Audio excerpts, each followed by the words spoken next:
Hey guys, so I realized I might have a lot of creators who follow me that perform in live shows or have long shoot days without a makeup artist. So here's my tutorial on how I do my makeup that lasts for an entire full shoot day with zero touch-ups. This look will last me from an 8 a.m. call time all the way through to a dinner after the shoot. So let's get into it. By the way, it's gonna be VO because I personally like to just shut the fuck up and do my face.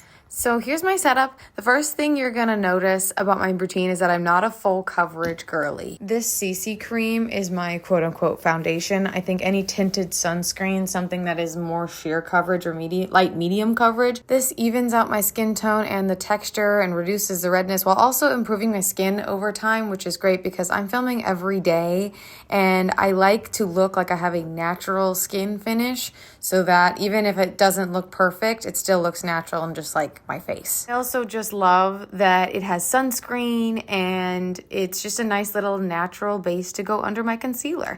So I pat and massage this into my skin, make sure it's all even, and now it's time for concealer. This Bear With Me concealer serum by NYX is my new favorite thing. It goes on so smooth and apparently it also has a serum for your eyes, so that's great too. It's also nice to save money. Okay, so I deposit it in all the places where I specifically need it. I'm not gonna put it everywhere. I'm gonna only place it on spots that need some coverage and I let it sit, guys. Let it sit. So while I'm letting it sit, I'm gonna do my brows. I like a laminated look, so I use this CoverGirl brow gel, and brows are unique to you. So this step is really freestyle. Do what you like for your brows. A fine tip brush like this is a very important tool for your makeup kit. It'll always help you clean up any mess, and you'll see more of that in my routine.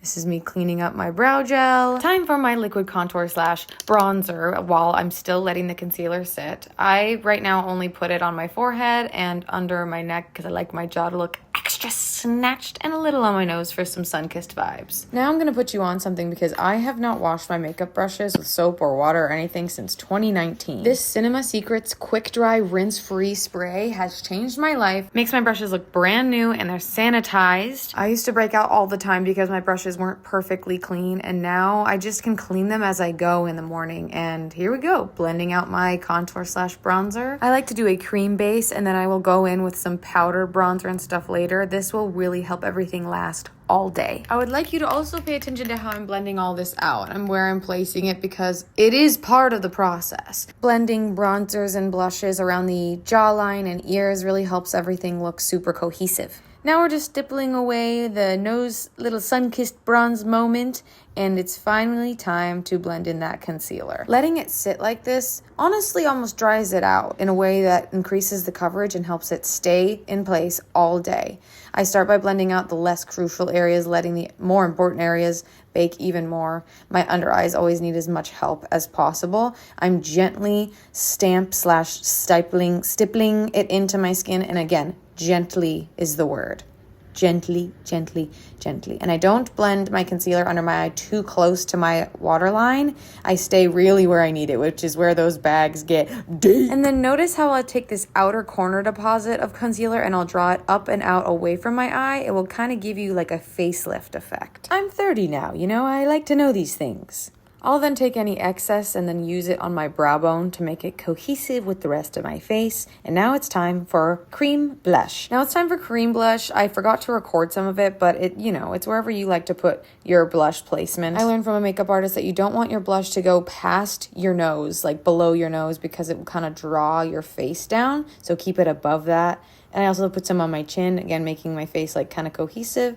And then I use the tip of this brush to put some on my eye. Again, I love cohesiveness and depositing color to make the whole face look like it's one face. By the way, the last couple brushes I used are BK Beauty, and they are my new favorite thing. Incredible tools. And I think brushes are one of the things you should invest in your routine. Time for powder. I use the Translucent Ultra Blur Setting Powder by Laura Mercier. And this is an important step. For places like my under eye or in the creases of my nose, I use this smaller powder brush and I put very little product on it, and I extremely gently pat, place this into those areas that really need help with texture. This is called a Precision Powder Brush by BK Beauty, and it really helps get in there and help with the texture without getting too cakey. And I'll also use it to set my eyelids. It'll get rid of any excess moisture in there for when I do my eyeshadow. So yeah, this brush for those harder to fill creasy places, and then I will switch to this bigger powder brush, this big one I use because it just gets more done quicker, and again, gently. And do not bake. This is not a lot of powder. Do not bake. I repeat, do not bake. Tap off that excess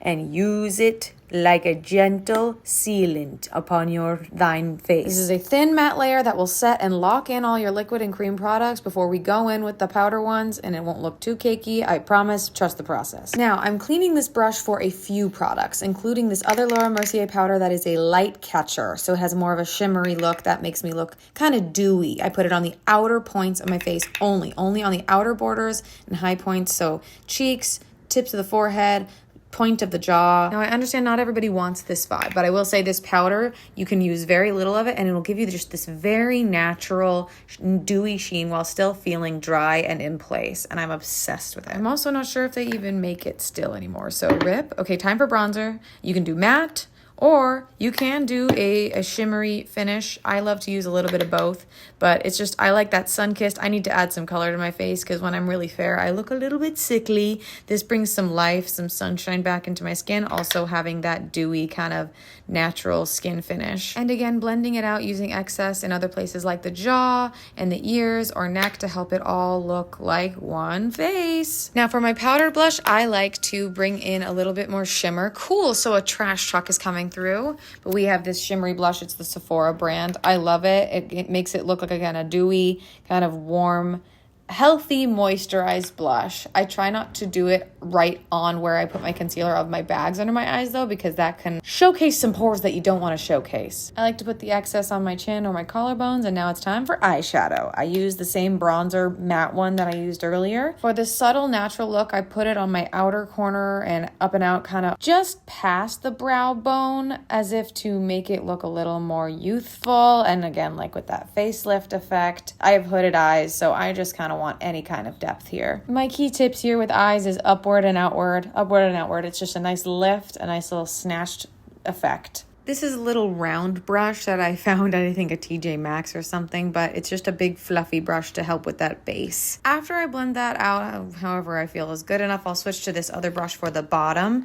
I use bronzer right under my eye because I have fine lines there, and this is a great way to diffuse them, and also helps me, I feel like it makes me look more like awake when I have a little bit of eyeshadow under here, and I'll put a little bit of the excess on my nose. Uh-oh, sun-kissed moment. Ha ha, I'm such a fucking millennial. Okay, now I'm gonna contour a little bit more on my eyes. I like this Sephora contour powder. It's very cool tone but still light enough. It adds a little more depth here, which I really like. It gives almost like a more foxy eye effect when I just put it on the outer corners, a subtle up and out again, and then a cohesive blend out with the rest of the stuff. I put a little on the underneath to make it all, again, cohesive is the word. Speaking of which, I will then also put my blush kind of blended into that whole look and bring that sun-kissed warmth that my blush brings and put it in my eyes because I love it all to look like it's from one place. So that's the basics of the dark parts of the eyeshadow look. Now my favorite part, which is I take this smaller, more precision eyeshadow brush and I use any highlight that I have lying around, and I first place some on the outermost point of my lid, like right above the pupil. It's such a cute little effect.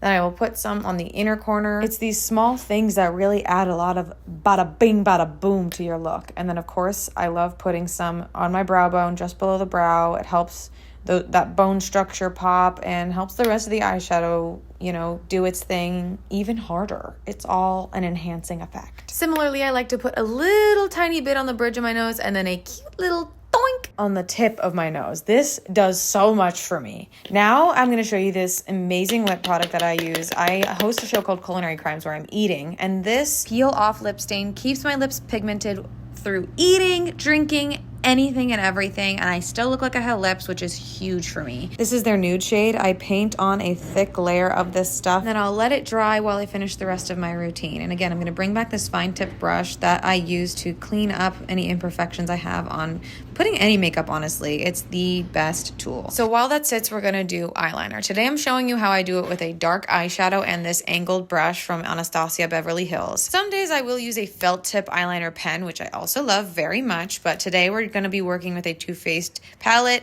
and it's just this deep, cool tone shade. Oh my God, look, it's me. Okay, lock in because this part is hard. So I take some pigment, I press it into the lash line here. I stamp it in, push it in, then I switch the direction of the brush, and this is where I start drawing it out. And I do this by pressing and gently dragging out the shape. And then it doesn't have to be perfect because, guys, you bring back this fine-tipped brush and you can put it in the outer corner of your eye, press and pull outward, and it will help that liner look way more like a sharp point. Most of my makeup skills are just how I clean up my own mistakes, but this is how I do it. Just a simple natural liner that enhances my eyes. And again, cleaning it up with that fine tip brush has changed the game for me. And it's like I said, up and out, baby. Okay, now it's time for my eyebrows. I love these Urban Decay Brow Blade pens. They have two tips. They have this waterproof pencil that I use for Dominic, my character's beards, but I love this ink pen. It's like that felt tip, but very gentle and fine.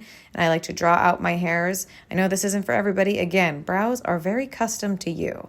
I like to draw individual hairs. I use a dark color for the tail of the brow and a lighter color for the front of the brow. And if the pigment is too strong on that lighter color, I can just press my finger into it and it takes away some of that pigment. It makes it a little more sheer, and I love it. Again, with cleaning up the mess with this fine tip brush, baby. So the peel off lip stain is now dry. I'm gonna peel it off and clean up the excess. I discovered this product on TikTok Shop, but you can get it at Ulta. So yeah, I just clean up the excess here, and then this pigment will be on my lips till the nighttime. So we're almost done. It's time for mascara. Let's pretend we're not using this brand right now, but it is the one I'm using. And then I always go second with this CoverGirl Clump Crusher. It is my favorite thing.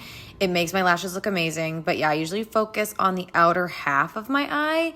Just trying to, it's that up and out effect of making it look almost like a foxy eye effect, if that makes sense. Also, I'm in the camp of mascara should never take 2 seconds. You should be spending like several minutes getting in there and arranging your lashes and getting that product in there. As you can see, I'm twisting at the base in some of these shots where I'm getting product at the base of my lashes to get that volume and then drawing it up to get that height. Then I bring in my favorite mascara, this Clump Crusher, which I really feel like takes out all that excess product at the top and makes them look way more natural.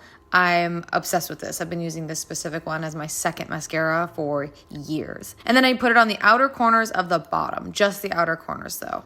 Now it's time for setting spray. This one is not cheap, but we've talked about the things that I like to invest in my routine. It's a good makeup brush and a good setting spray as well. This is the one. I love this one. It melts my makeup together and I don't have to touch it again for the rest of the day. I fan it dry. This is the only fan I have right now. Ignore the dramatics. It's time for lips. This NYX Loud Color Lip Loud liner has been really great. It stays on super well. I just love trying new lip liners all the time. So this is the one I'm trying right now. Just kind of doing the outer corners, getting a defined line, and then just whatever nude, gloss, or plumper that you want to put on to finish the look, the lip stuff. That's very custom to you. But here we are. That's the routine in its entirety. Let's send it back to real Courtney. Hope you guys like this. Let me know in the comments if you want something more in depth on my YouTube channel. I literally am going to dinner tonight after this shoot. I'm gonna put some footage of how I look at the end of the night. Okay, I know I look very different, but it is the same day. My day consisted of filming some TikToks, going to work, filming, doing some more social there. Then I ran and got a haircut. Now I'm back home. It's 4:30. I'm about to head to dinner, and this is how we're looking. Pretty good still. Like for 0 touch-ups and getting a haircut, guys.